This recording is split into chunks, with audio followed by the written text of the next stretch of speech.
ఆక్రమణ జరిగిందో పిల్లల మండలంలో కావచ్చు, పల్లెల్లో కావచ్చు, భూములు సమస్యలు ఉన్నాయి.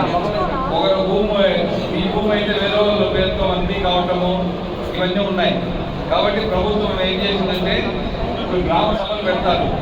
ఈ భూ సమస్యలు ఏమన్నా అర్జీలు అక్కడ ఇచ్చేకి మీరు డేట్ ఎప్పటి నుంచి డేట్ రాలేదు. ముందు సెప్టెంబర్ 1వ తారీఖు అనుకున్నారు, మళ్ళీ అది వీలు కాలేదు. డేట్ వస్తుంది. ఈ భూములకు సంబంధించి ఏదైనా ఇష్యూస్ ఉంటే గ్రామ సభలో అర్జీలు ఇచ్చేయండి. గ్రామాలకు కావచ్చు, టౌన్కి సంబంధించి మీ భూమి ఎవరైనా ఆక్యుపై చేస్తున్నా, మీ అనుభవం ఉండి వేరే మంత్రి ఎక్కించుకోండా, నిజంగా మీకు హక్కు ఉంటే గ్రామ సభలో ఇచ్చేయండి. ఇంకా ఊరాల భూమి కోసం మనం పోయేది వద్దు. దయచేసి ఊరాల ఆస్తి కోసం మనం పోయేది వద్దు. మన కార్యకర్తలు, నాయకులు ఎవరైతే ఇల్లు కావాలో వాళ్ళందరూ కూడా ఐడెంటిఫై చేస్తున్నాము. మంచిదామన మనము 2 సెంట్లు 3 సెంట్లు ఎంత వీలైతే అంత మనము ఇళ్ళ కోసం తీసుకున్నాం. మనమందరం కూడా రైట్ చేసేటప్పటికీ పబ్లిక్గా తప్పు చేయకుండా చేస్తున్నాం. మన ఊరో భూములు ఆక్రమించుకునేది, దౌర్జన్యాలు చేసేది, ఇప్పుడు ఏ విధంగా వైసీపీ ఎందుకు ఈ పరిస్థితి వచ్చింది? ఈ భూ ఆక్రమణ, ఇసుక దందాలు ఇవన్నీ చేసిన దానివల్ల కదా. కాబట్టి మనము అట్లా పనులు చేస్తే మనకు అదే ఇబ్బంది వస్తుంది, చనిపోయేది వస్తుంది. దౌర్జన్యాలు, అక్రమాలు అవన్నీ చేయటం కూడా తప్పు.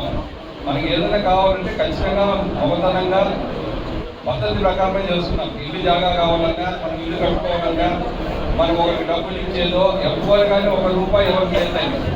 ఎవరి మాట నమ్మద్దండి. జాగా కోసమో, ఇంటి కోసమో, ఆఫీసులు అడిగినా, ఇంకోటి అడిగినా డబ్బులు ఎవరికి వేద్దండి. ఈరోజు చెప్తున్నా, ఎవరికి ఏ నాయకుడు అడిగినా, ఎవరు అడిగినా కూడా మాకు చెప్పండి. దాంట్లో మీకేమి ఈరోజు మీరేమో ఇన్ని ఓట్లు మీరంతా ఏమిచ్చారంటే ఎందుకు ఏమిచ్చారు? దగ్గర 10,000 పట్టాలు మనము అన్న టైంలో మనము ఫ్యాక్టరీ కోసం చేసి చూసి పెట్టింది ల్యాండ్ అక్కడ ఇచ్చారు. ఇప్పుడు ఏపీఐసి దాంట్లో భూముల్లో పట్టాలు ఇచ్చారు. ఒక పట్టాకి ₹50,000 తీసుకున్నారు వైసీపీ.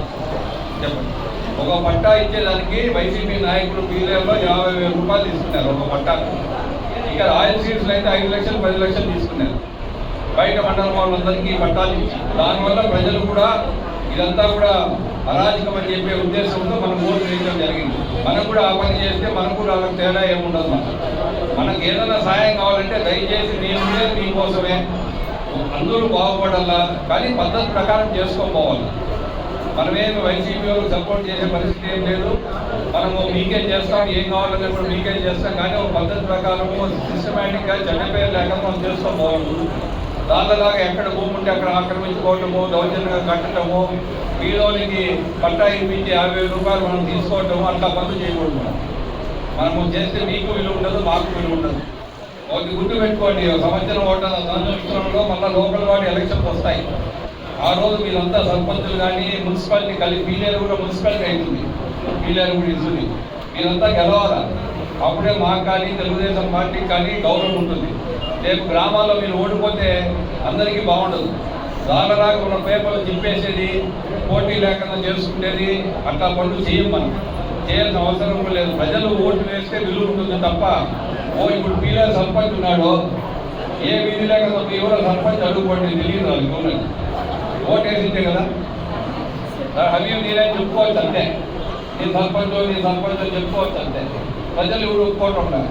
వార్డు మెంబర్ ఎవరంటే ఎవరు తెలియదు.